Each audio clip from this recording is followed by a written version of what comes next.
ActionAid International works in more than 60 countries all over the world in different regions, and we had one of our areas of work has been for many years HIV/AIDS, Okay. and at the same time we have been working around violence against women.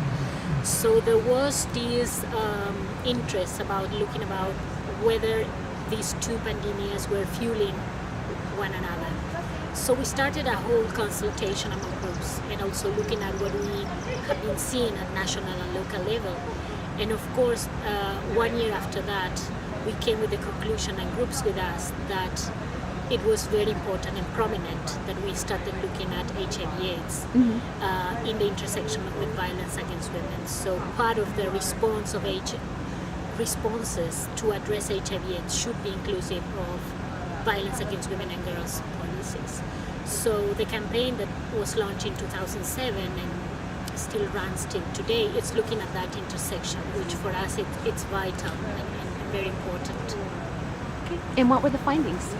Well, first of all, even the women's movement has been working for many years around violence against women. We found out that there's still a lot to do around explaining what violence is and what are the different dimensions and how poverty, unemployment, migration also, are fueling violence against women and girls. And also along with the campaign, we have discovered the lack of communication that there was between different movements working on sexual health and reproductive rights, HIV/AIDS activists, human rights activists. So it's really thrilling for us that today we have a space in which different groups come together and also including HIV/AIDS in the women's rights agenda was very important. I think that one of the fundamental things that we are also addressing is that AIDS is increasing in women. Me, especially coming from Latin America, where we found out that AIDS is still mainly affecting men having sex with men, drug users. What we are also looking is that percentages are increasing in women. So there is a rapid increase in women's groups. And so therefore the campaign is helping to profile that and put HIV/AIDS and how this is increasing in women's population in the political agenda. Also, we did a very serious analysis of how the resources of the big funders, how they are allocated, and whether funders like Global Fund for Women, DFID, UNAIDS are really looking at the intersection of violence against women and HIV/AIDS. There is a report on that with substantive data that you can look and use for your own advocacy and lobby to see how this is not happening and how useful it is when the intersection of looking at both pandemics and how to better and efficiently use your resources. I think that one of the recommendations of the campaign is about data gathering.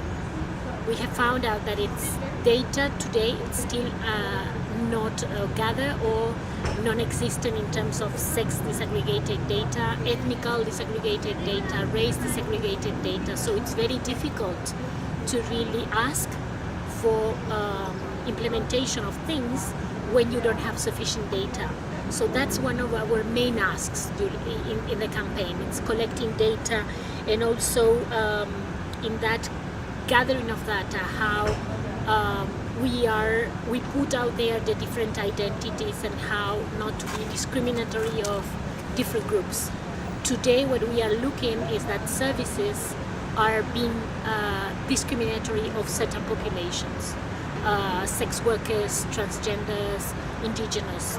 We have seen that in our reporting to the high-level meeting on HIV/AIDS in 2008, in June, in the General Assembly of UN, we have declared that services today are not only inefficient, but also are not appropriate for the different populations. So you go to Guatemala and many health centers are still centralized in urban areas, so you don't have hospitals or services in rural areas, or where you have doctors don't know the language or do not provide the products for safe sex, for instance, for the group. So all these things have been reported and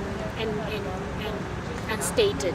I think that there is also a lack of coordination between the different sectors.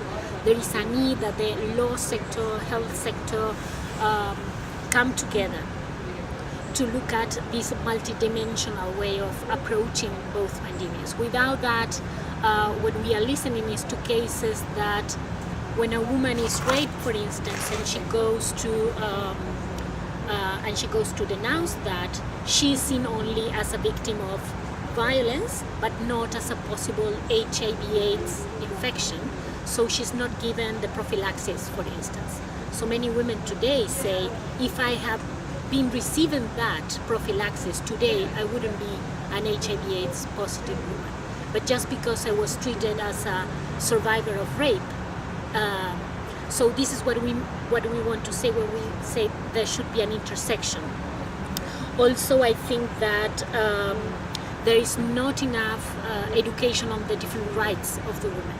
Women still need to be more educated about their rights to prevention, their rights to treatment, where to go for receiving certain products. And I think that it's surprising how many women still don't know that the state is the provider, is the ultimate provider of certain services. And the more we work with this campaign, we are being energized by those women who are survivors of violence or are living or affected with HIV/AIDS, who tell us a lot more about these needs and these gaps. For instance, I think the whole thing about discrimination and stigma is something that still we are trying to see how to tackle this in terms of public policies. We learn about how women who disclose and they tell about their status are being removed from their jobs or are being asked to take another job that it's less, public, so that they are not infecting the environment where they work. Also, it's very interesting to see how these women are also teaching us in the campaign how the state is also a perpetrator of violence.